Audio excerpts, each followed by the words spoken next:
Bueno, muy buenas tardes a todos y todas. Espero que estén muy bien y estén atentos por acá. Eh, ¿Sí están por aquí? Hola, hola, hola, hola. Ujú. Tardes, Sí, profesora. bueno, ¿Qué tal, bueno. profesora? Buenas tardes.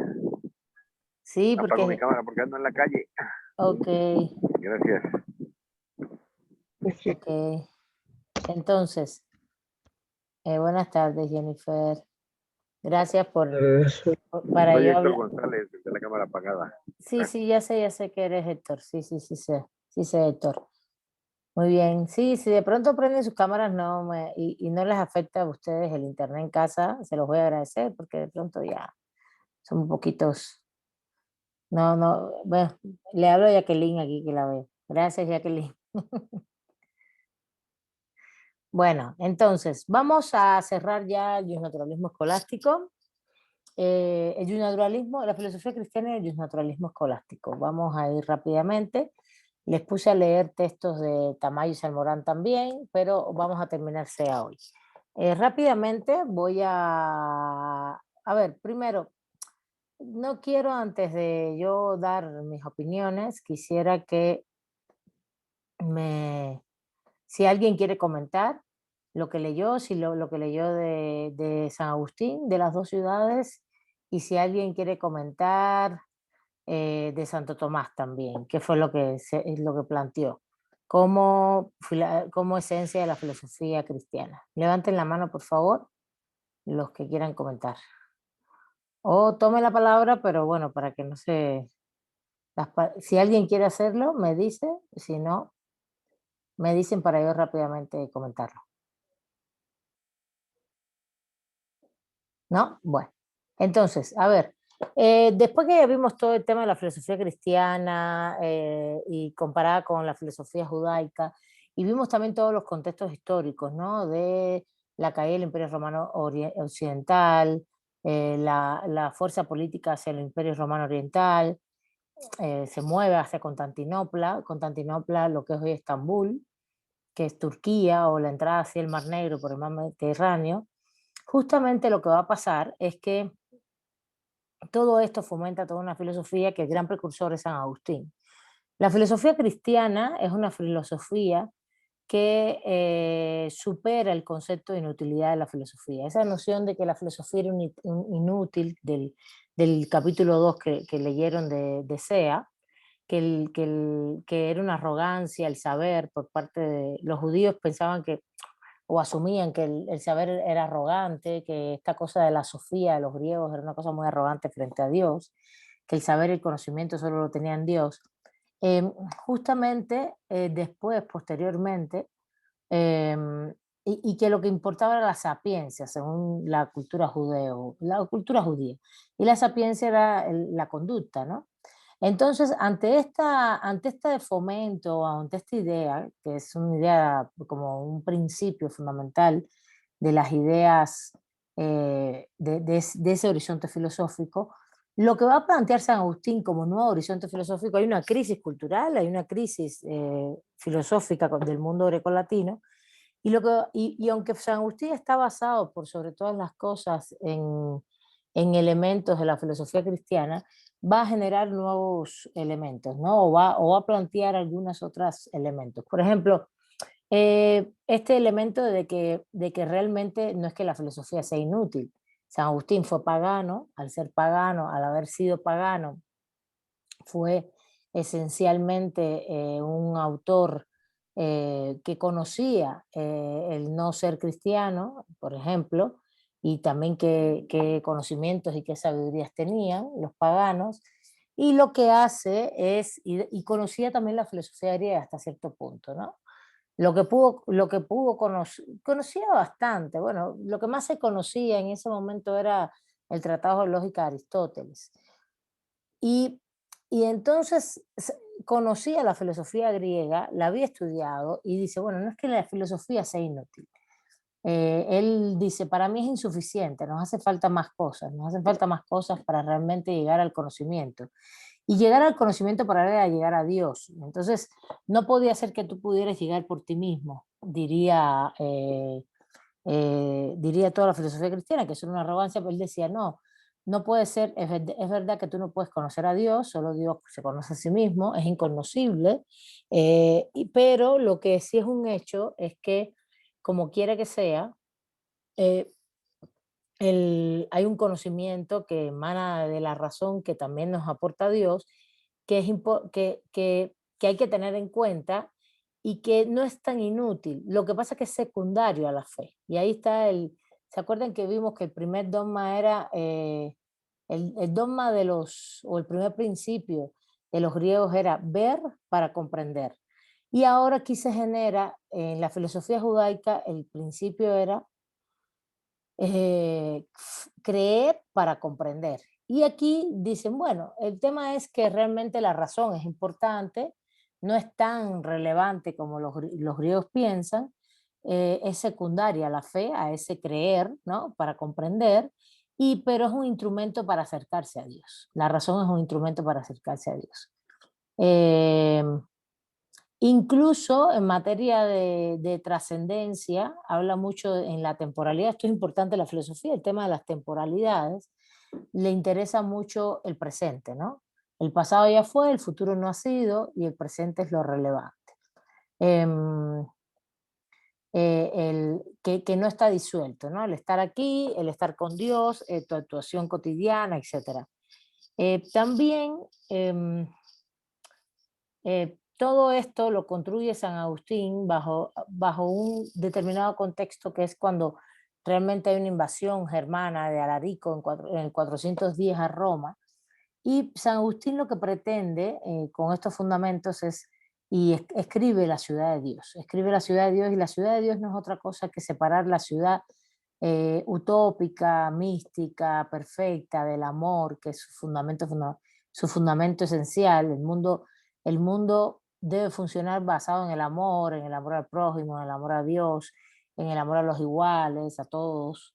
Y esta es una ciudad de Dios, una ciudad sin conflicto, una ciudad perfecta, y a diferencia de la ciudad del diablo, que no es otra cosa que la ciudad terrenal, la ciudad mundana, donde el imperio lo tiene la violencia. Esto es importante porque justamente lo que él hace es decir, a ver, si Alarico en el 410, cuando invade Roma, los hermanos arrasan con Roma, él lo que dice es que justamente eso está pasando no por culpa de Dios, porque es que recuerden, a ver, que en el 270 la religión cristiana se vuelve oficial. Oficial me refiero a, hay una persona accediendo a la sala de espera con un número, no le voy a dar acceso hasta que no me diga que cambie el número.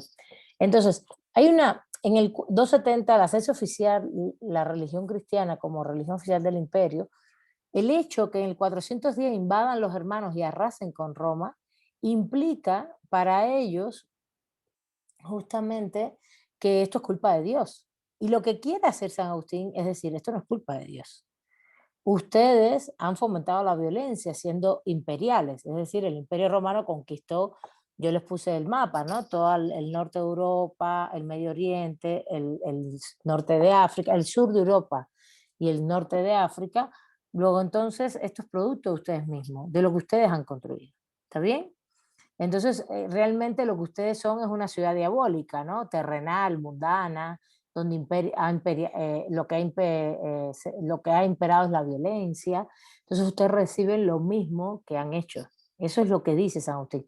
Y separa en su argumento filosófico, es pura filosofía política, esta basada en una noción fundamentada en Dios como fundamento del conocimiento. Pero es pura filosofía política, te está diciendo, si tú políticamente te desenvuelves estructural y funcionalmente con la violencia, no es culpa de Dios que tú recibas violencia. De quien es culpa es de ti mismo. Tú eres la violencia y la violencia viene a ti.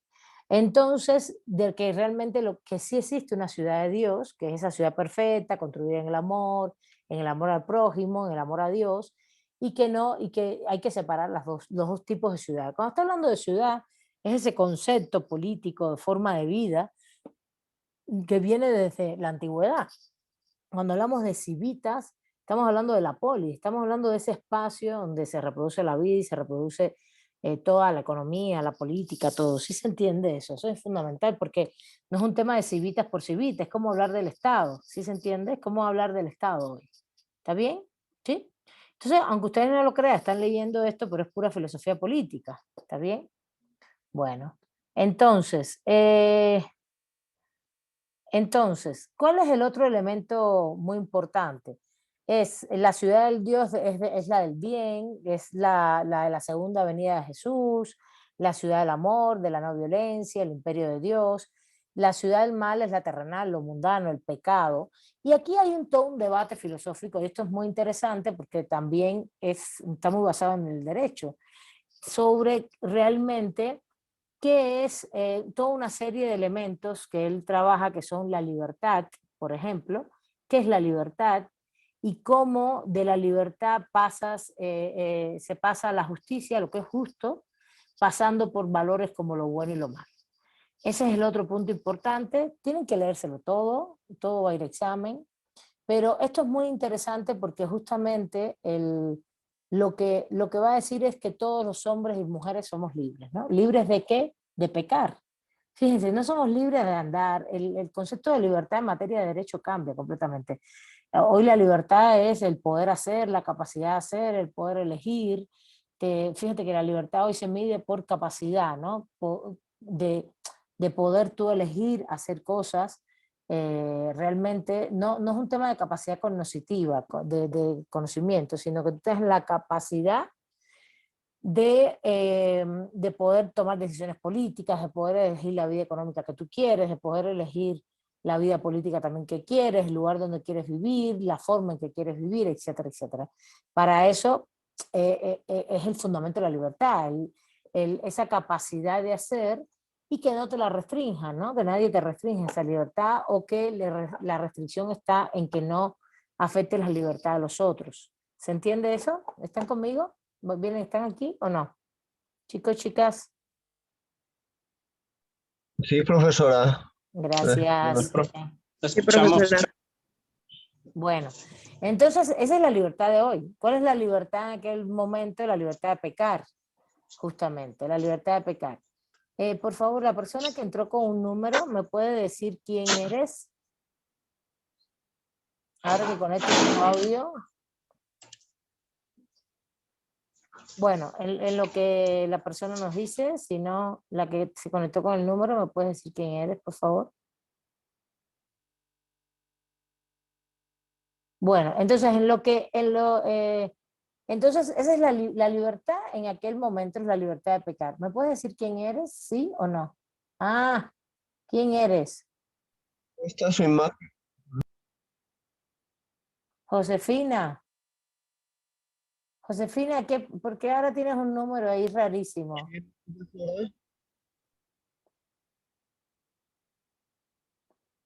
Por eso no te daba entrada, porque no sabía quién eras.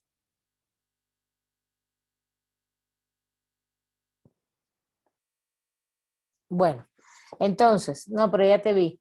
Bueno, entonces, ese es el concepto de libertad, la libertad de, buenas tardes, Luis Ángel, la libertad de pecar, ¿no? Vale, gracias. La libertad de pecar. Entonces, ¿cuál es la libertad hoy? Es muy diferente. Es una libertad de hacer, de que te dejen hacer, que tengas la posibilidad. Cuando se habla de capacidad en derecho, se habla de posibilidad. De posibilidad. Y aquí que ustedes no lo crean, ya voy entrando en tonos jurídicos y me interesa mucho para que puedan ustedes darse cuenta de cómo cambiaron los conceptos históricamente de los horizontes filosóficos, ¿no? Y cómo es importante que al final se vuelven primeros principios.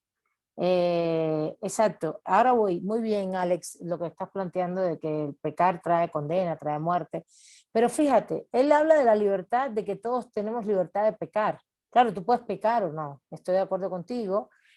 Pero que justamente, fíjate, el decursar que hace, o el razonamiento, el decursar del razonamiento que hace San Agustín. Tú tienes la libertad como ser humano de pecar, y ahí es toda la historia de Adán. Adán tuvo la libertad, pecó, no pecó, sí pecó, qué pasó, etcétera, etcétera. Pero ahí lo que hace es supeditar toda tu condición de libertad a una predestinación, que es que Dios te va a elegir o no y te va a dar la gracia de absolverte en tus pecados, ¿sí me entiendes?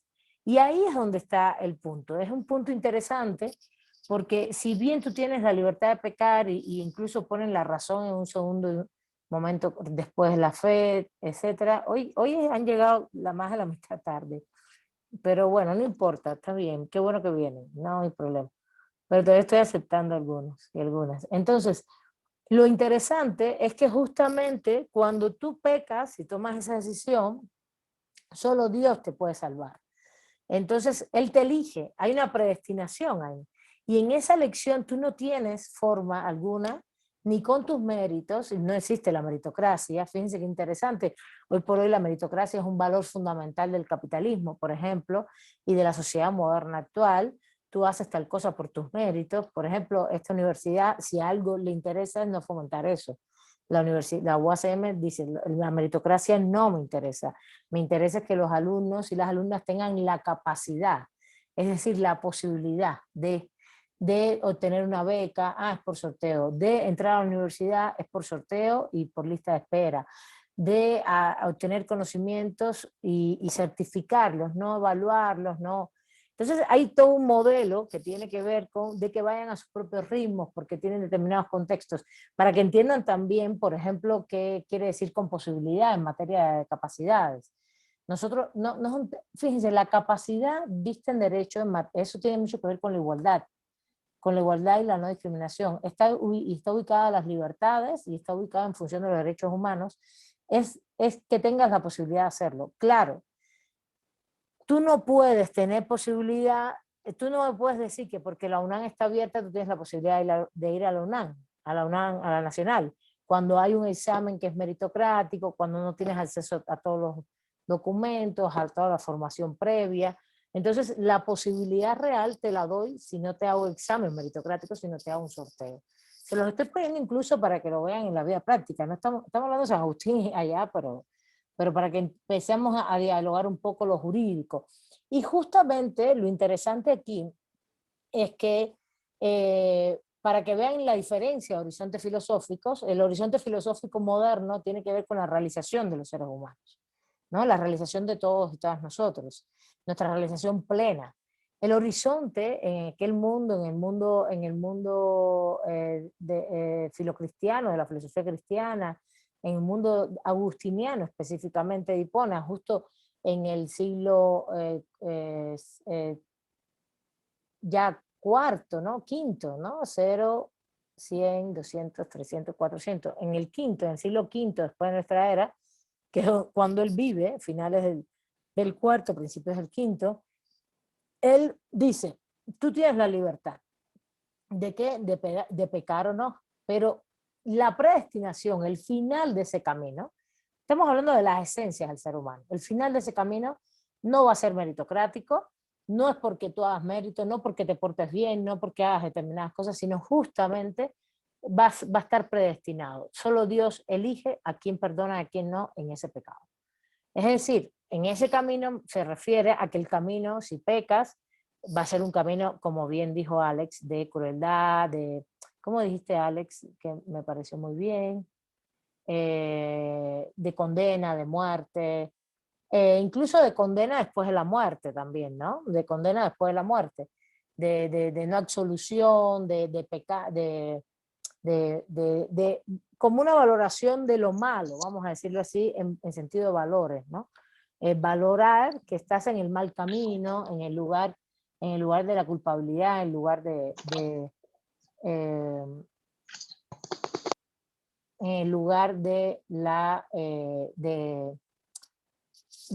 vamos a decir que puede ser de la muerte o de la violencia, ¿no? De la violencia, de la muerte, de la no satisfacción de los seres humanos, siempre y cuando, evidentemente, aunque hagas méritos, si ya pecaste, Dios te elige. Entonces está este proceso en el cual también se habla del que pasas, ¿no? El bautismo, los sacramentos, las confesiones, para ver si comportándote de esa manera te elige Dios. Josefina, apaga tu micrófono, te lo he apagado 2 veces ya. Ya te lo apagué, pero ten cuidado porque 2 veces lo has Entonces, justamente para llegar a la gracia, de Dios, para tener la solución, para llegar al fin, es como los seres humanos para qué venimos al mundo, ¿no? En este caso, la reflexión filosófica es ¿para qué vienes al mundo? ¿Vienes al mundo a qué? Vienes al mundo en ese horizonte filosófico a ser bueno y a estar bien con Dios, vivir la vida buena con Dios, siempre y cuando lo dicte Dios. Luego entonces, aunque tengas la libertad de pecar, solamente vas a obtener la solución y la gracia por obra de Él como predestinación. Él elige quiénes son, por eso hay predestinación. Si Héctor de Jesús, si Jacqueline, si Luis Ángel, justamente son los que Dios elige. Bueno, ya ese es otro tema, ¿no? Que venimos a cumplir un propósito, que Dios nos delega, etcétera. Pues sí, también. Y los que son perdonados, los que son perdonados o los que no, Jacqueline. Los que no, ¿no? Perdonados, ¿no? Los que no son perdonados. Porque realmente el tema no, resucitarán, no. Estás hablando de resucitar. Pero eso también, eso en la filosofía cristiana tiene mucho que ver con personas elegidas específicamente, ¿no? No todo el que perdona resucita. Al revés, incluso hay toda una opinión acerca de que lo bueno es morir en paz y estar en paz para que no vuelvas a reencarnar. No sé si Alex ahí, que conoce más de los temas, nos pueda decir, pero tengo entendido que la idea, bueno, ganarás la vida eterna, ¿verdad? Que si te vas al infierno, al paraíso, etcétera, etcétera. Pero esa vida eterna no es de resucitar, esa vida eterna es como de tranquilidad, de paz, ¿no? No, Alex. Porque resucitar, fíjate, no es resucitar, de reencarnar, por ejemplo. Si tú reencarnas en un animal, en una planta, etcétera, etcétera, es como si la vida fuera uno de los discursos cristianos fuertes, que la vida es agonía, que la vida es sufrimiento. Entonces también volver a pasar por sufrimiento no es eso, la idea es esa. Y eso es una idea que no es solo judeocristiana, eso es una idea de la antigüedad también. Como que si te portas bien en vida, vas a morir en paz, vas a estar en paz y vas a seguir en paz. Si tú, y sí, podrás ir al paraíso, pero realmente el tema es estar en paz, estar bien contigo mismo, y no estar de nuevo volviendo a sufrir, ¿no? Una planta, un animal, algo, ¿no? Pero bueno, ahí ustedes me dirán, pero eso es lo que yo tengo entendido. Y en ese sentido, los seres humanos venimos a la vida de esto, pero también debemos tener una vida satisfactoria, y la satisfactoria tiene que ver con estos elementos. Si hoy bien la libertad tiene que ver con otros derroteros desde el punto de vista del horizonte filosófico, la libertad en aquel momento tendría que ver con el pecado, pero después con tratar de redimirse y hasta sin meritocracia llegar a la gracia por mandato de Dios y predestinación del mismo. Y cumplir tu propósito, vamos a decir según lo que dice Alex. Estar bien con Dios y con el prójimo, exactamente, Alex. Yo voy a cerrar un momentico y ahora te doy la palabra a Ramiro. Disculpen.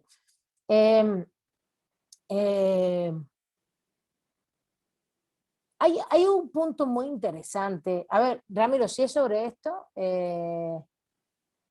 incluso hay un punto que a mí me parece muy interesante que también tiene que ver con el derecho, que es justamente el concepto de voluntad. Tienes un concepto de voluntad asociado a la libertad. Tú tienes voluntad y tienes la libertad de pecar. Esto es importantísimo porque estos conceptos son los que son usados en materia de derechos humanos. En materia de derechos. Seguimos usando el concepto de voluntad, seguimos usando el concepto de libertad. Son como grandes principios que se han movido en los horizontes filosóficos. Ramiro, ahora sí te doy la palabra, porque voy a pasar a otra cosa y entonces a esto mismo, pero a otros puntos. Dime. Yo nada más quería opinar que más allá de la reencarnación, más que nada deberíamos o desde mi punto de vista, pues es la resurrección, ¿no? Para buscar la vida eterna, así lo dice la Biblia, ¿no? Sí, la reencarnación yo siento que ya no es un aspecto cristiano, sino más bien ya es un aspecto ideológico, ¿no? Es todo, profesor. Pero no es ideológico, es de miles de religiones el tema de la reencarnación. ¿Ideológico? ¿De qué ideología? Reencarnar. Es religioso completamente, no es ideológico. ¿De qué ideología? Liberal, Ok, gracias. liberal, burguesa, conservadora. ¿Sí me entiendes? ¿Sí? ¿Sí lo ves? Bueno, Sí, entonces, profesora, gracias. a ver, les pregunté a ustedes que son los que conocen de más del tema. Yo en general, lo que no creo es que todos puedan resucitar, solo los elegidos. La resurrección que plantea Jacqueline, que emplea Ramiro, son muy pocos los elegidos que resucitan. Una cosa es vivir la vida eterna, en paz con Dios, con el prójimo, hacer el bien en vida y no resucitar. Exactamente, es que ese no es el objetivo no es resucitar. Se resucita solo Jesús, según la Biblia. Por eso digo, cuidado, porque lo que quise alegar, que el tema de la reencarnación es mal visto, no es que sea bien visto, sino que es mal visto y que era mal visto incluso en las civilizaciones antiguas. Si quieren, si les interesa, lean el mito de Osiris en Mesopotamia y Egipto. El mito de Osiris es mesopotámico, si mal no recuerdo, sí, mesopotámico, pero es muy interesante, es muy interesante cómo realmente el mito de Osiris no es otra cosa que la forma de aplicar el derecho en esa época. Es decir, si te portas mal en vida, vas a reencarnar. Sí, no, es de Egipto, disculpa, no de Mesopotamia. No sé por qué ubico Mesopotamia, no sé por qué digo eso. De Egipto, y realmente tiene más que ver con la renovación cíclica de la naturaleza, y los ciclos lunares, las crecidas del Nilo, todo esto, pero tenía mucho que ver con el derecho porque al final, si tú en vida no te portabas como bien, vamos a decir así, todo esto está muy vinculado a los valores, el bien, el mal, que hoy en el derecho moderno no es el bien, el mal, toda esta moralidad del el derecho moderno la saca. Y si no te portabas bien, reencarnabas, y seguir viviendo era como de flojera, ¿no? Pero estoy de acuerdo en que más bien es como mal visto, está bien. Y esto es algo que quedó más en las filosofías y en las religiones asiáticas, que las tienen muy claro, todo el tema de la reencarnación. Pero bueno, sigamos. Una cosa que me parece interesantísima, que es otro tema o fundamento filosófico muy importante, que se plantea desde San Agustín, es el ser y el no ser. Esto es un principio filosófico siempre. Por ejemplo, ¿qué es el derecho? ¿Qué no es el derecho? ¿No? El ser y el no ser. Entonces, ellos están hablando que el ser, evidentemente, es el mal, ¿entiendes? El ser es el mal. Entonces, en la práctica de lo jurídico, podemos decirlo así, sería si el derecho, por ejemplo, implica un delito, el que se ocurre el delito es el mal siempre. Y que el no ser es el bien. Ahora, también lo explicaba más vinculado al ser humano, ¿no? El no ser es el bien y el ser es el mal. Y yo lo que asocio fundamentalmente tiene que ver sobre todo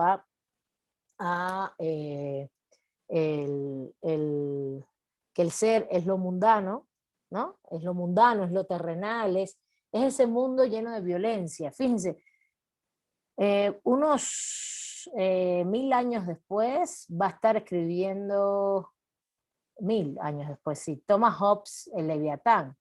Ese es un debate perpetuo en el ser humano, ¿no?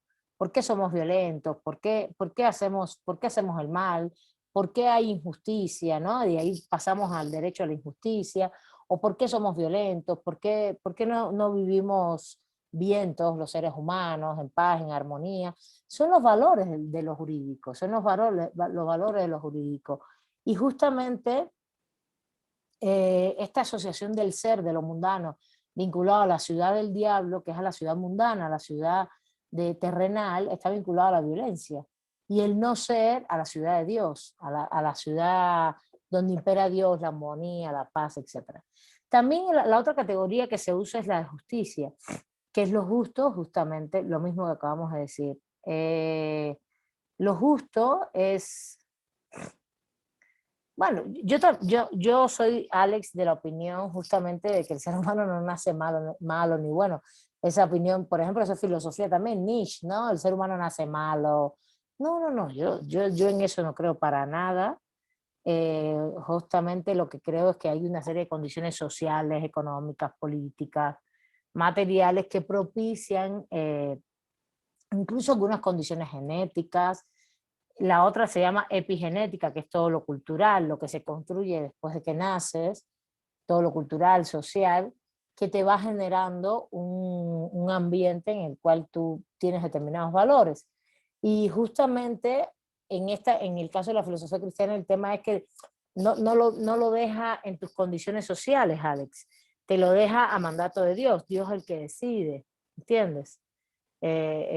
También ahí, ¿no? Aunque tú tengas la libertad de pecar, como bien se dice, ¿no? Entonces,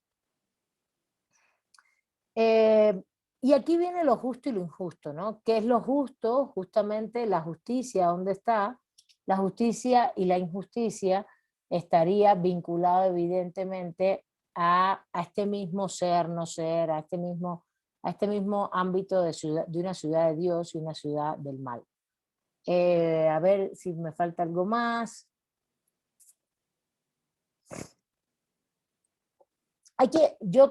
Por último, quiero comentarles que para mí aquí hay algo muy importante. Hay otra cosa muy importante, además de estos principios que trabaja San Agustín, que es justamente el factor de, ya creo que no tengo mucho más elementos de San Agustín, solamente comentar que San Anselmo sobre el siglo XI y justamente las lecturas de Rolando Tamayo y Salmorán los ubica mucho en el siglo XI, siglo XI, XII, XIII, sobre lo jurídico. Van a ver que ya hay como una transición, ¿no? De esta noción de que la razón debe estar subordinada a la fe y empieza a cuestionarse sobre todo el ámbito de que evidentemente la razón es muy importante. La razón es muy importante y la razón es parte de justamente del ser humano y que puede servir mucho para la filosofía y para la vida del ser humano. Y justamente San Anselmo lo que plantea es que comprender es creer. Esto es muy importante. Y empieza a juntar, no dices ya creer para comprender, sino comprender es creer. El axioma lo vira, lo tuerce un poco, más que lo tuerce, le pone un antecedente que sí, que puedes creer mucho, pero si no comprendes no vas a creer, y junta la razón y la fe nuevamente. Lo que se había planteado por toda la filosofía judaica y después la filosofía cristiana es dejar la razón a un lado. La razón, miren, al final todo esto tiene una razón histórica. El tema es que habías tenido una sociedad, una civilización esplendorosa entre la polis-estado griega, la de los filósofos, y la república romana, y se había fetichizado. Eso también el marxismo lo explica, pero lo explica desde otro lugar. Dice, el marxismo lo que explica es que las condiciones materiales de vida y políticas se fetichizan, es decir, que el sistema esclavista deja de funcionar y el sistema político deja de funcionar. Y lo que dice el marxismo realmente es que las relaciones sociales, ¿qué son las relaciones sociales? La economía que es la relación en el mundo este antiguo, el esclavo con el esclavista, entra en gran contradicción esas relaciones sociales con las fuerzas productivas. ¿Cuáles son las fuerzas productivas en el mundo antiguo? Pues la conquista. La conquista, justamente el tener grandes ejércitos, el esclavo está produciendo la tierra, pero el tener grandes ejércitos que gastan muchísimo y que han conquistado el sur de Europa, el Medio Oriente, el norte de África, que lo tienes que mantener y entonces ni tus relaciones sociales económicas no responden ya al esclavismo y entra en contradicción. ¿Cuáles son las fuerzas productivas? Los que producen. Él entra en contradicción con ese esclavo que te está produciendo cosas, entra en contradicción. Eso es lo que te dice el marxismo de la época. Por tanto, con todo el sistema político y económico, ¡buf!, implosiona. Eso es lo que pasó. Eso es lo que pasa con el Imperio Romano. Y entonces generas están haciendo otro sistema económico político, que es el feudal como sistema económico y el medio europeo como época histórica. Y necesitas otro horizonte cultural, filosófico. Y ahí es donde viene toda la filosofía cristiana a afianzar. Y como la razón había sido el centro ideológico de producción de conocimiento de las estructuras políticas y económicas de Grecia y Roma, la razón con la experiencia, esto pasa a ser sustituido por una noción de fe. ¿Entiendes? Es otro el dogma, es otra la forma de percibir el horizonte filosófico y te generas un cuestionamiento con todas las categorías de lo que cuestionamos sobre el ser humano de otra manera, y eso es lo que aflora con todos estos sistemas filosóficos, ¿no? Entonces es muy importante que justamente el mundo medieval está, cuando San Agustín hace estas reflexiones, es el momento de la crisis. Y justo el mundo medieval y el sistema feudal tienen una ebullición así económica hacia los años 1000, el siglo 1000, el siglo 10, 11 y 12, ¿no? 10, 11 y 12 serían 900, 1000, 1100 hasta el 1200, ¿no? Justamente hasta el 1200. En ese periodo hay un proceso está entre la Alta Edad Media, del 800 al 1000, 800, 900, Alta Edad Media y después la Baja Edad Media, 1000, 1100. ¿Y qué va a pasar? Que justamente lo que va a hacer es que va a tener mucho desarrollo del sistema feudal y después va a ir decayendo. ¿Por qué? Porque justamente lo que va a pasar es que vuelve a entrar en contradicciones todas las relaciones económicas. ¿Cuáles son las relaciones económicas? Estoy haciendo un análisis marxista, ya no de la filosofía cristiana, para que vean que toda filosofía puede analizar cada época. Por ejemplo, lo que te dice el análisis marxista en el mundo feudal es, pues sencillamente, toda esa dispersión económica y que tiene reflejo en la política, las ciudades, los señoríos feudales, los reyes primos interpares, la iglesia, se desarrollan mucho hasta que empiezan a entrar en contradicciones, en grandes contradicciones. Ellos mismos se desarrollan económicamente, imponen el diezmo como impuesto fundamental, tienen servidumbres, tienen vasallos, tienen ejércitos que conquistan tierra. Esa es la forma de desarrollo de esa época, hasta que eso entra en contradicción. ¿Y quiénes entraron en contradicción? Pues justamente los dos grandes sectores de más poder, los que representaban a los grandes señoríos feudales o a los reyes primos interpares, es decir, la corona con la iglesia. Ahí empiezan a entrar las contradicciones. En los años 1000, por eso vienen, por un lado, la lucha por las investiduras y las grandes contradicciones, la lucha por las investiduras, así se llama, que es una lucha de ejércitos, ¿no? De quién le da la investidura a quién. Si Jacqueline va a ser duquesa, si Abel va a ser conde, si Luis Roberto va a ser marqués, o sencillamente todos vamos a ser siervos, pues eso te da el estatus familiar y el estatus económico en esa época. Entonces, ¿quién da esa investidura? Justamente es la lucha que hay en esta época y al final la iglesia lo pierde esa lucha. Ese es el tema.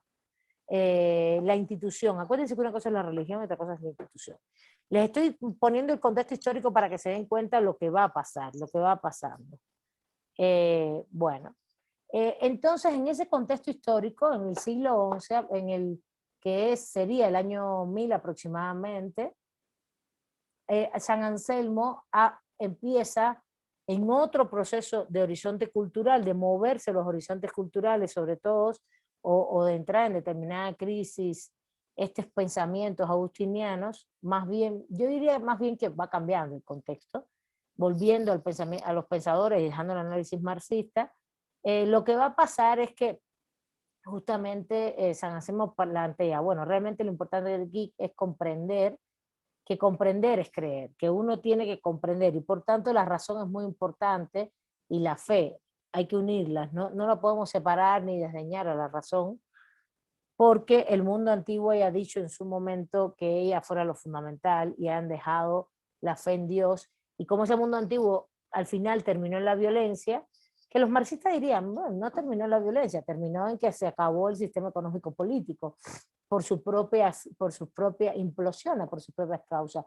Esa es la justificación del marxismo. El marxismo dice que todos estos sistemas, los sistemas económicos, políticos, el esclavismo, el feudalismo, el propio capitalismo, implosionan porque entran en contradicciones internas graves.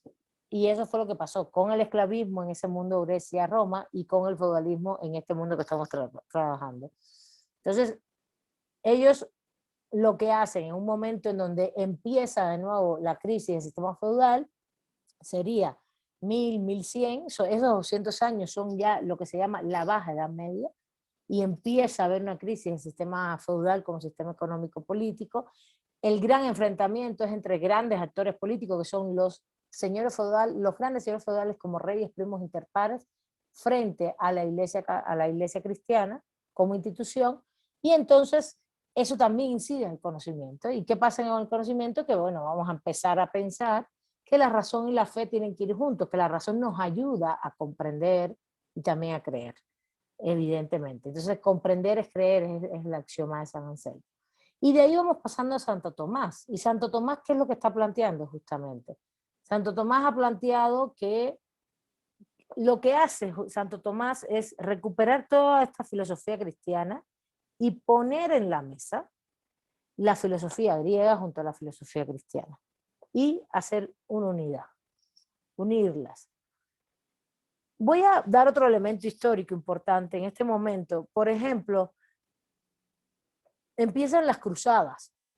¿Alguien sabe hacia dónde fueron las cruzadas? ¿En qué años? Todo esto. Que son las luchas religiosas entre el mundo cristiano y el mundo islámico. ¿Es así? Esas cruzadas empiezan justo en esta época. Justo en esta época. Y cuando tú vienes a ver las cruzadas te ponen en contacto justamente del pensamiento. Fecha de inicio 1095, fecha de finalización 1492. Sí, duraron mucho más. Las cruzadas justamente son guerras religiosas impulsadas por la Iglesia Católica durante la plena Edad Media, pero justamente lo que está pasando tiene que ver sobre todo con este factor de dónde nació Jesús, dónde murió Jesús. Ese es la aparente justificación, ¿no? Son grandes campañas militares, pero en el fondo el tema es, y bueno, el tema de la Tierra Santa, todo esto está en lo que es la península palestina, el mundo hebreo, que al final es donde estamos Israel y Palestina, todo esto, y un poquito Siria también por ahí, pero realmente, y sí, había persecución de judíos, de cristianos ortodoxos, griegos y rusos, de todo, del Islam, de religiones que no eran la religión cristiana. Pero aquí es importantísimo darte cuenta que esto es una lucha de poderes, es una lucha de poderes. ¿Y dónde está la esencia de la lucha de poderes? Y se las voy a decir. El tema es que justamente hacia toda esa zona, el Imperio Romano Occidental se había pasado a Constantinopla, que es Turquía. Y entonces están en esta zona. Entonces todo el tema de la Tierra Santa, todo el tema del Medio Oriente, etcétera. Bueno, evidentemente en estos momentos todas esas luchas tienen que ver con el petróleo, por ejemplo. Hoy se sigue esas luchas con el mismo espacio territorial desde Occidente hacia el Oriente Medio. Es impresionante eso. Pero hoy las luchas son territoriales por los recursos naturales. Las luchas en aquella época tenían una justificación religiosa, pero también detrás había un tema de dominio de quién dominaba con qué religión, ¿no? Que la religión fuera la dominadora, la que tendría más feligreses, más adeptos, y los otros siempre eran infieles, ¿no? Frente a tu religión. Ahora, aquí hay un elemento muy curioso en ese tema de las cruzadas. ¿Saben qué es lo que se va a dar? Que justa toda la filosofía griega que se había ido quedando en el camino, que se había ido para el Imperio Oriental Romano, toda esa filosofía griega no estaba presente justamente no estaba presente en el mundo del 800, el 900, y ahí en la Edad Media, no estuvo presente en el centro de Europa. Y por las cruzadas, esa filosofía empieza a entrar por los mismos intercambios de las guerras. de las guerras religiosas. Eso es muy importante. Y el otro factor es el intercambio hasta cierto punto de comunicativo mediante el Mediterráneo, que hace que entonces esa información también entre. ¿Y por qué entra esa información? Y al entrar en esa información, ¿qué es lo que va a pasar? Pues que surgen las universidades, las universitas. Y al surgir las universidades en los años 1000, y los primeros lugares les dije que leyeran algo de Tamayo. Tamayo es el que expone esto. Los primeros espacios donde nacen las universidades son justamente Provenza, Lombardía, Ravenna y Bolonia. Estas son zonas italianas. Hay un libro muy bonito de Tamayo que se llama La Universidad en la Epopeya Medieval. Así, a ver si se llama así. Espérense, déjenme ver. Se llama... Espérense. Aquí lo tengo, pero no lo veo. Aquí cita mucho Law and Revolution, la formación del Law and Revolution, the Formation of the Western Legal Tradition, que es de Harold Berman, un libro precioso sobre la formación del canon jurídico occidental, ¿no? Porque justamente para Tamayo, este proceso que ocurre en la Baja Edad Media, entre 1000, 1100 hasta 1200, es el proceso realmente donde se constituye el sistema jurídico románico, que es el que tenemos hoy. El texto de él, a ver si lo logro para leerles bien aquí está. Para leerles bien el título, su texto se llama La Universidad Epopeya Medieval. Notas para un estudio del surgimiento de la universidad en el año, que tengo el texto aquí.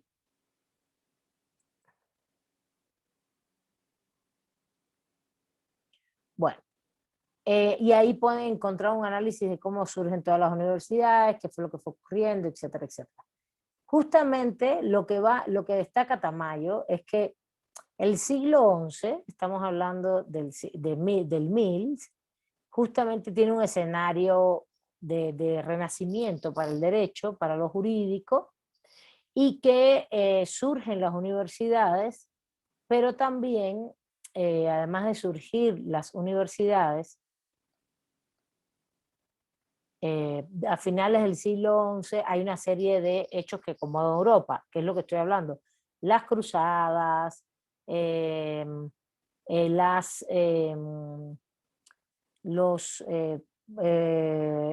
intercambio de saberes que hay entre estos grupos, y lo que va a ocurrir es que justamente la guerra entre el mundo papal, por eso yo siempre hablo de iglesias, ¿no? Porque es el papa, son las instituciones, y que dice y proclama la supremacía política y jurídica del papado sobre toda la iglesia occidental y toda la grecia cristiana, en este caso es el papa Gregorio VII, así como la total independencia del clero del control secular. ¿De qué está hablando del control secular? Está hablando de todo tipo de control que fuera de reyes, de señores feudales, como que se independiza. Y esto, el emperador Enrique IV de Sajonia lo que hace es reaccionar ante esta política mediante acción militar, y en este sentido se enfrentan hasta 1122. Los resultados es la separación entre el mundo de los reyes, vamos a decir, de los señores feudales, un mundo que sería del regnum y otro del sacerdote, de los sacerdotes. Y esto es muy importante, esto al ser muy importante, esta separación genera, fíjense, no es la separación, esta separación no es la misma que ocurre después en la modernidad, que es donde a la iglesia se le quita todo el poder, sino es una separación que le da fuerza hasta cierto punto a la institución internamente y que genera un diálogo, un intercambio muy fuerte sobre la jurisprudencia, sobre el derecho medieval. Entonces, ¿qué es lo otro que en ese contexto está Santo Tomás de Aquino? Santo Tomás de Aquino. Santo Tomás de Aquino es como bien, también es como San Agustín, un teólogo, un padre, que en este caso es un fraile, es un padre, ¿sí? Un teólogo y un filósofo católico, es de la orden de los predicadores y es considerado el principal representante de toda la enseñanza escolástica. Surge como la escuela escolástica. ¿Qué cosa es la filosofía escolástica? ¿Qué cosa es la escuela escolástica? Es como él une la razón con la fe y une toda la filosofía aristotélica que había venido volviendo de nuevo del mundo oriental y se había metido en estas universidades. Esto es muy importante, aunque él nace en 1225, fallece en 1274, él justamente es del siglo ya XIII. Lo que va a pasar es que San Agustín dice, bueno, es que Santo Tomás, disculpen, ha leído a San Agustín, ha leído a Aristóteles, toda la filosofía griega, Platón, Sócrates, etc. Y lo que va a decir es que no podemos separar en este contexto, donde ya incluso está en la Baja Edad Media, ya pasó la lucha por las investiduras, ya pasaron las luchas estas internas de la iglesia, estaban pasando, se habían dado las cruzadas por el conocimiento, habían surgido las universidades. Justamente lo que va a decir es, realmente tenemos que unir esa filosofía griega que tanto nos dio, grecolatina, junto con nuestra filosofía cristiana. Y ya lo que va a hacer es, si bien San Anselmo lo prevé en el siglo XI, lo dice, comprender para creer, San Agustín, Santo Tomás lo que dice es, la razón y la teología pueden ir juntas. Podemos justamente hacer teología haciendo filosofía. Eso es lo que plantea. Y al plantearlo, hace todo un fundamento en función de esto, en función de la realidad, en función de todo lo que cree fundamentalmente con su filosofía. Recupera la razón, sigue asumiendo que Dios es el centro de todo el universo, de la naturaleza, del cosmos, de la naturaleza, del orden racional y del orden social. El mundo es creado el mundo es creado por Dios, pero es creado para el hombre. Y este es ahí un cambio fundamental. El mundo es creado por Dios, pero es creado para el hombre. Por tanto, es creado también en su ciudad terrenal, es creado también en su ciudad de Dios. Entonces, esto está creado también por Dios y ahí hay un cambio fundamental. Pero lo que hace es toda una reflexión de que evidentemente los seres humanos no vivimos solos. De hecho, lo plantea, dice, los seres humanos si estuviéramos solos pereceríamos, ¿no? Vivimos en comunidad, somos seres sociales. Entonces necesitamos justamente tener instituciones políticas, un Estado, tener instituciones jurídicas, derecho, y que podemos llegar, todas estas instituciones, toda esta articulación la podemos construir mediante la razón que nos ha dado Dios. Pero él dice, es que la podemos construir, lo podemos construir con la razón que nos ha dado Dios, y buscarla en la naturaleza de los seres, del mundo y en la naturaleza de los seres humanos. En este sentido, no sé si quiera alguien más aportar algo de San Agustín. Los veo muy callados, veo que no leen. Vamos a ver. Le digo, disculpen, de Santo Tomás. Si quieren comentar algo más. Hasta ahí. Maestra. Dígame. Santo Tomás también, él cree que, dadas las bases de lo que debe ser un orden cristiano establecido en la Biblia y de los santos padres, y dice que todo lo hecho por Dios es necesariamente bueno y valioso, y que el cuerpo del hombre y el mundo son obra de Dios. Dios hizo el universo y lo expresó en un orden. Entonces él dice que cada una de las cosas del mundo sirve para otra superior. Ahora el hombre es solo una mancha en el universo, pero esa mancha no mancha el universo. Yo ahí como que no le entiendo mucho. Y dice que el cuerpo humano y la naturaleza son obras de Dios, como tales buenas. Nada más. Sí, porque, a ver, lo que está planteando todo el tiempo es que el ser humano es obra de Dios, la naturaleza es obra de Dios, que esto, y lo vuelve a pegar a los valores, ¿no? Lo bueno, lo malo, es bueno.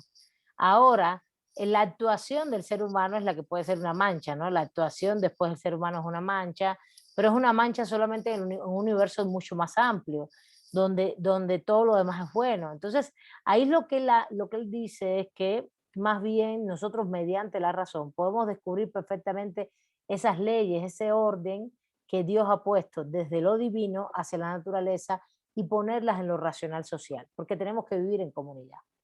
Y ahí entran los tres órdenes de Santo Tomás. Santo Tomás perfila perfectamente, esta es la esencia del justnaturalismo escolástico. Quiero que lo tengan presente porque esto es fundamental. El justnaturalismo escolástico lo que plantea es que hay un orden divino, a ver, hay un orden divino,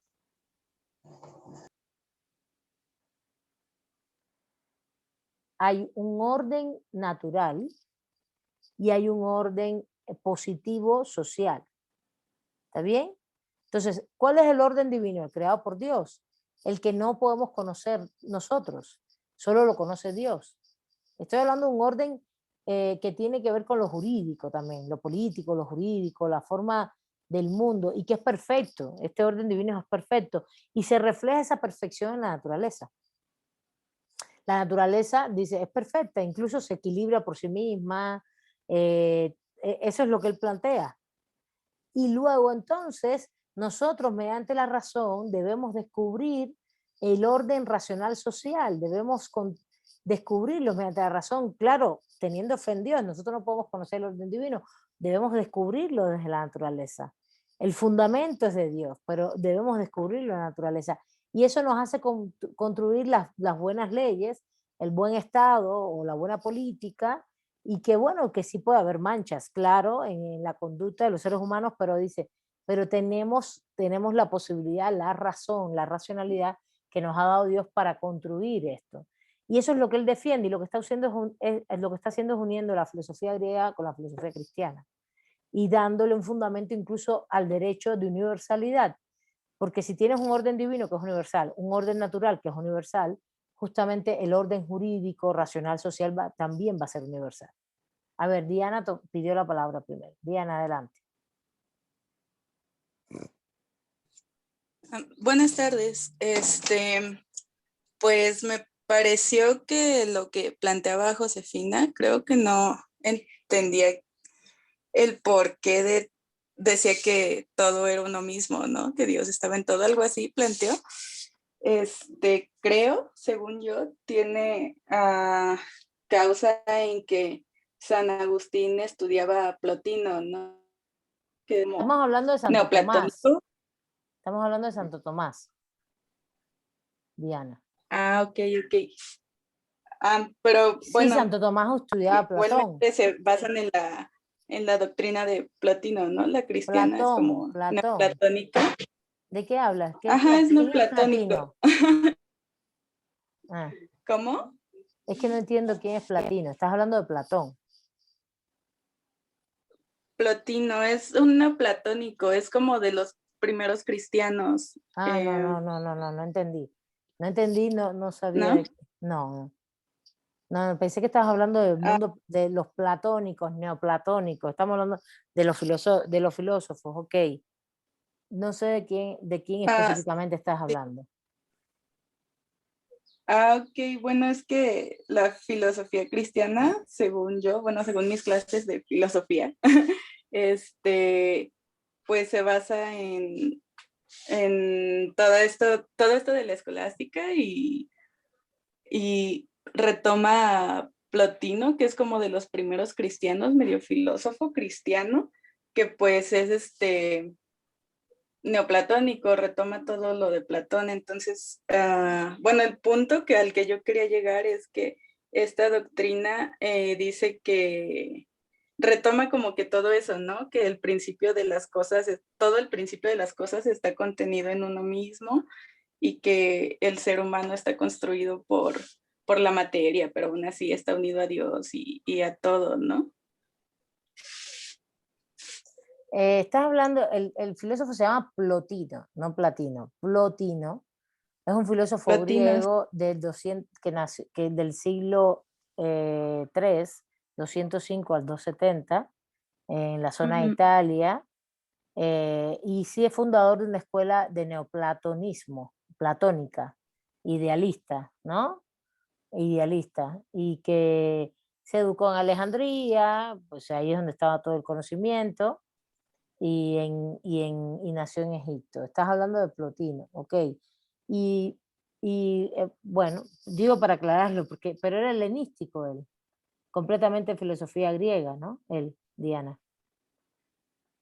Sí, es como pues de esa época de la filosofía griega, pero es como pues de los primeros cristianos, es Ujú, ya. el Sí, que sí, sí. retoma así todo. Ay, bueno, pues en sí solo quería hablar de la idea de él, Ujú, del uno mismo, contenido en todo, ¿no? Que Dios está en todas las cosas y todo esto, ujú. y que pues nuevamente retoman estos filósofos cristianos. Muy bien, muy bien. No, no, ya te entendí, no te entendí al inicio. Muy bien.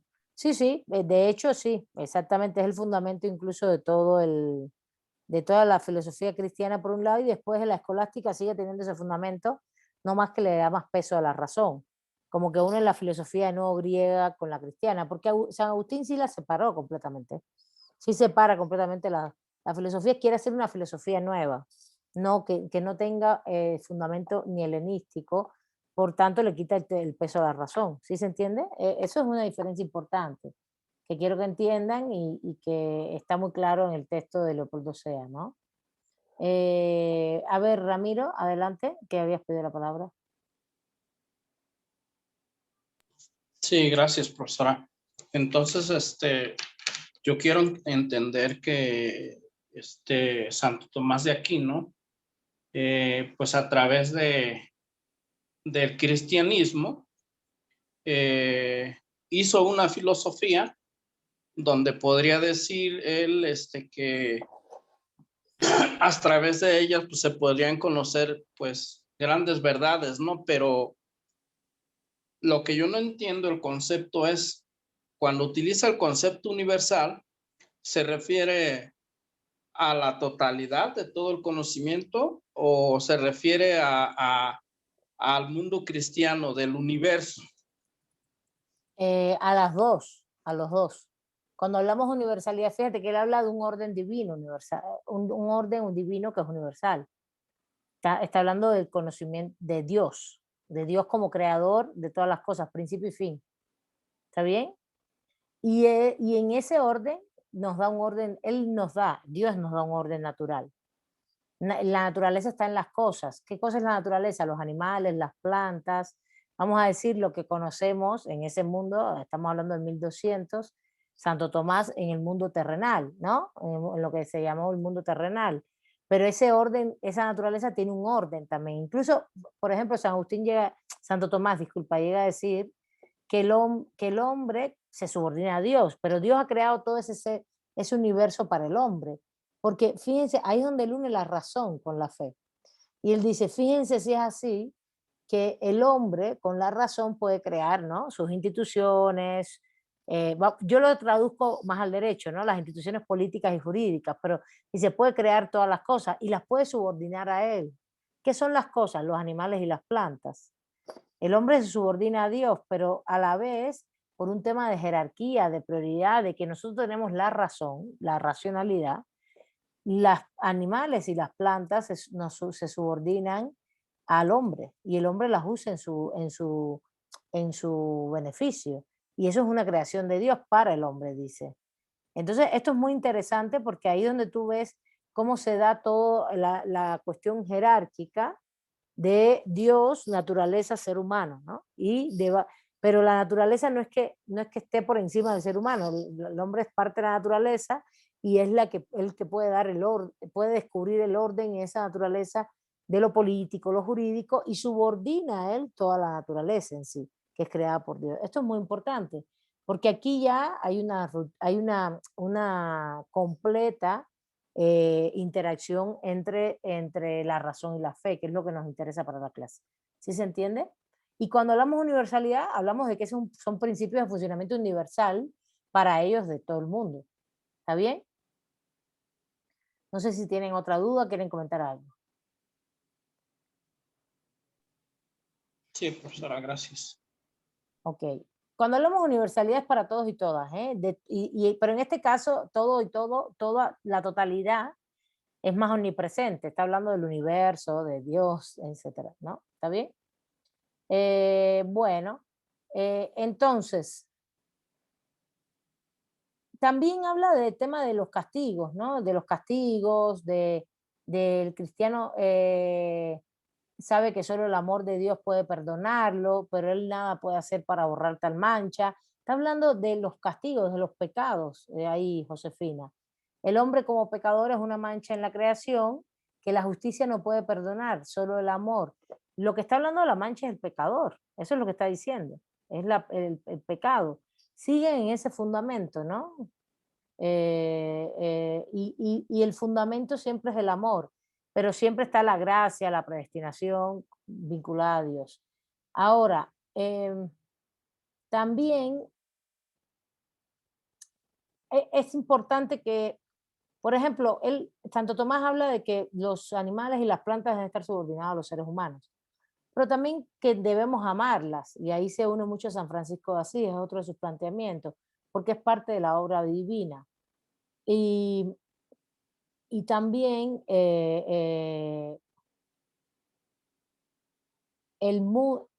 cambia una noción muy importante.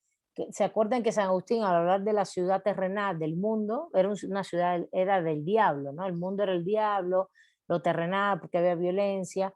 Y ahí hay un cambio muy fuerte y dice, no, realmente el mundo también está hecho por Dios para nosotros, ¿no? Y un poco como lo miraban los primeros cristianos, habría que ver si Plotino, como dice Diana, planteaba esto.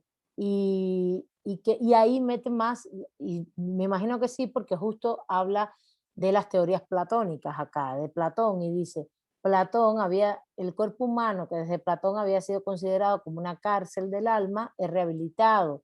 No el cuerpo, diciendo, no, el cuerpo no es una cárcel del alma, es algo necesario al alma, como la materia lo es a la forma. Y eso es muy aristotélico.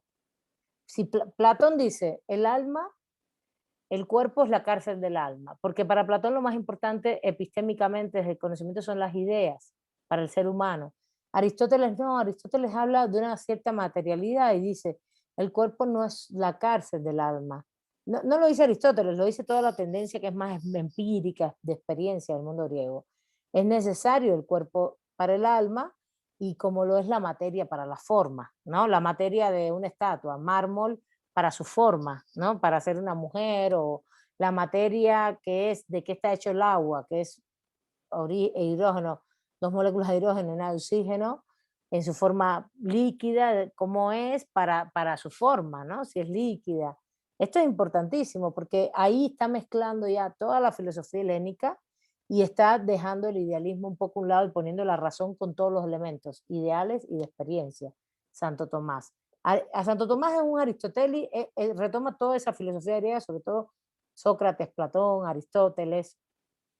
Y eso es interesante porque al poner todo esto, como que equilibra la noción de razón y fe, equilibra la noción de lo mundano, de lo terrenal, del cuerpo, de la naturaleza con el ser humano y su actuación con el mundo.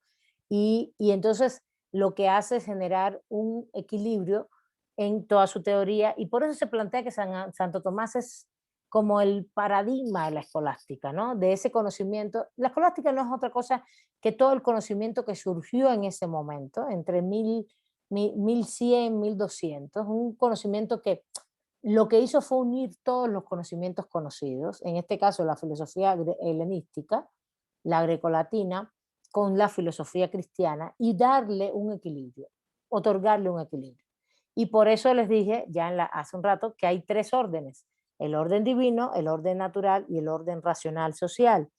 Y eso se refleja no solo en el cosmos, en el mundo, ¿no? Sino en el derecho. Hay un orden divino, del orden divino deviene el natural, del natural deviene el racional social, pero es el ser humano dentro del natural el que domina las cosas, las ama, las protege según Dios, pero también es capaz de racionalmente entender cómo organizarse socialmente y cómo organizarse jurídicamente, diría yo también, ¿no?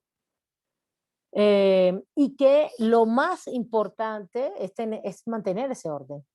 Si el orden este se rompe, está rompiendo desde el orden divino, el orden natural y el orden social. Y justamente eso es lo contrario a lo que debe existir.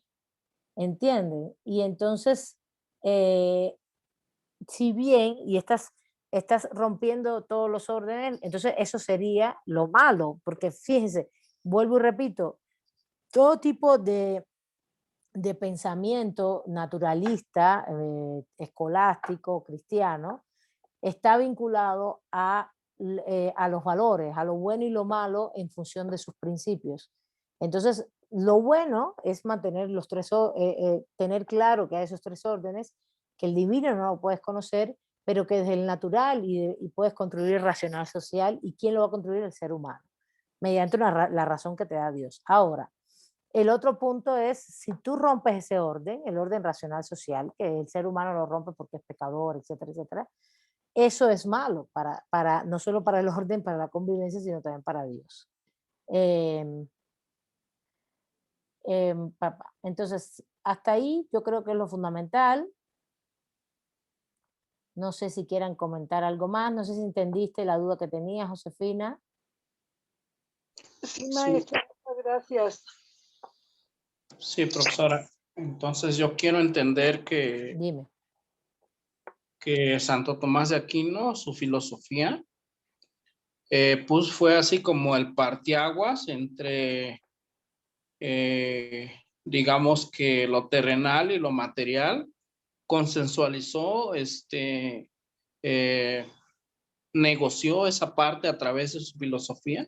Lo terrenal y lo divino, ¿no? Más bien. Sí, efectivamente. Lo hizo, lo unió, lo hizo un consenso, exactamente. De hecho, para San Agustín, un Estado, el Estado, las instituciones políticas, todo eso era parte de esa violencia, de ese mundo terrenal que Dios no había previsto, y para Santo Tomás no. Para Santo Tomás, esto es propio de esa racionalidad que el ser humano tiene porque Dios se la ha dado, y como necesita vivir en sociedad, necesita un Estado, necesita que algo esté ordenado, y que eso también nos lo da Dios, dice. Entonces lo une todo lo que se había construido política, jurídicamente y la razón y todo previamente con el fundamento cristiano. Y lo une, no le quita a Dios, pero entonces lo que hace, escolástico quiere decir la suma de grandes conocimientos y el uso de varios métodos. Y es la suma de todos los conocimientos, la escolástica. Cuando te dicen, tienes un libro escolástico, es que tienes todo sobre un tema ahí resumido, ¿no? No hay un análisis, sino todo se va uniendo, ¿no? Y se va sistematizando y se va componiendo como un todo. Eso es lo que hizo Santo Tomás, componer un todo universal con todas las partes, ¿no? Componer un todo universal con todas las partes, con todo lo que se conocía hasta ese momento, y con todas las mismas categorías del ser, de la justicia, de lo bueno, de lo malo, de vincular al pecado, a Dios, etc. ¿Está bien? Sí, profesora, gracias. Y bueno, evidentemente, si tienes un orden divino, un orden natural y un orden racional social, de ahí ese orden racional social es el Estado, pero también es el derecho, ¿entienden? Entonces ahí está hablando de un derecho positivo, está hablando de un derecho positivo, está hablando de que existe el derecho positivo, de que los seres humanos lo vamos construyendo, claro, viene de Dios. Y ahí, por ejemplo, el poder divino, hay poder también, la categoría del poder. El poder divino lo tiene Cristo y su iglesia, solo Cristo o su representante en la tierra puede tener que ver con el poder natural, es el Papa, pero después hay un poder en los seres humanos, ¿no? En los seres humanos en cada espacio. Y ahí está hablando del Estado, está hablando del Estado, está hablando del derecho. Esto es importantísimo porque ya lo que hay, como es 1200, recuerden que es 1200 del siglo XIII, y que es la cumbre de la escolástica, ese pensamiento en esa época, lo que viene después justamente ya es la modernidad. Justamente entre el siglo XIII, que es 1200, 1300, 1400, sobre todo lo que es 1300 hasta 1400, esos 200 años, lo que hay es realmente un cambio de paradigma. Es un cambio de paradigma, de nuevo, más que bien una crisis cultural de ese pensamiento escolástico, Y lo que se empieza a preponderar nuevamente es la razón y la experiencia, a partir del 1400 con el Renacimiento. Em, eh, mm, bueno, ya dijimos que Santo Tomás resucita el Estado, que lo necesita el ser humano, pero debe servir a Dios para su orden racional social, para su orden social, ¿no? Y bueno, yo creo que hasta ahí hay otros elementos, como que Santo Tomás establece la frontera entre la fe ciega y la razón evidente. La fe ciega sería el dogma, ¿no? Epistémicamente hablando, y la razón evidente es lo que hay en la realidad. Esto es importantísimo también. La razón forma ahora, la razón forma ahora un orden separado y distinto de la fe. La racionalidad es evidentemente lo que puedes comprobar empíricamente, lo que se puede ver, y eso es filosofía helenística a pulso. Y él dice, pero de todas maneras, hay un campo de la fe, ¿no? El dogma, donde está Dios, no es evidente, pero lo puedes percibir, etc. Y ahí habla de que hay dos tipos de ciencia, la ciencia basada en la revelación y la ciencia filosófica basada en la razón humana. Y aquí hay dos campos muy importantes. La ciencia basada en la revelación, que sería más bien el conocimiento que tiene Dios y que ay, disculpen, y que puede llegar a dártelo, ya vamos a cerrar con esto, que puede llegar a otorgártelo mediante la racionalidad hasta los seres humanos, tú nunca puedes llegar a él, y eso está basado en la fe, esta ciencia basada en la revelación está basada en la fe, y la ciencia basada en la razón, que es la reflexión filosófica, la filosofía basada en la razón, en la filosofía, todo ese cuestionamiento de lo que somos los seres humanos, etcétera, etcétera. Y ahí lo que hace el territorio de la fe queda reducido al mínimo y se amplía el papel de la ciencia humana en el propio territorio de la teología. De hecho, lo que él cree es que esa razón también puede reflexionar la teología. Y que Dios está en la revelación, evidentemente, mientras el orden natural y el orden racional social está en la filosofía, en la teología, en la filosofía.